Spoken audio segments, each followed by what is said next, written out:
So there are a couple of questions about composition of functions that are word problems, but really this is just trying to give you an idea for how composition of functions come up in application. There's not really anything to solve here. We're told in this problem that the surface area of a balloon is related to the radius of the balloon, so that's totally believable. If you have a balloon, then the radius of it is going to affect the area, so there's nothing strange about that. But if a balloon is being inflated, then that means that the radius is going to be changing. And so the question is to figure out how the area is going to be changing. That would be a hard problem if they only gave us some data, but they actually give us formulas. So they're telling us here that the radius is given by this formula.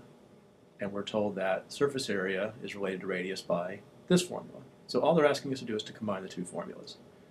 So if I combine the two formulas, changing the r here, so instead of r that I'm putting into the radius to the surface area formula, instead of putting r in here, I'm putting 3/8 t squared. So that's all it's asking me to do is plug in 3/8 t squared in place of r in the surface area formula. So instead of 4 pi times r squared, that's what this formula says, instead of that, I'll have 4 pi times 3/8 t squared. So I do have to do a little bit of simplification here, and I do have to be careful. So I have 4 pi.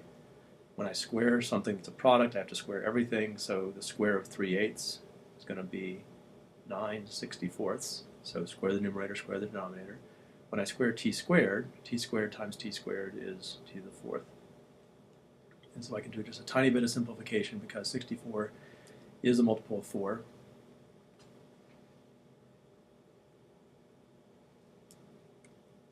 So I'll have pi, so I'll have a 4 that cancels with 64, leaving 16.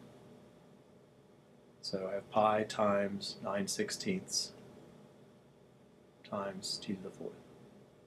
So that's what I'll enter into this box. Pi times 9/16 times t to the 4th is my answer.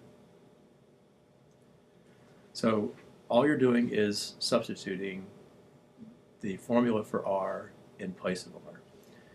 In the next problem, it's exactly the same setup.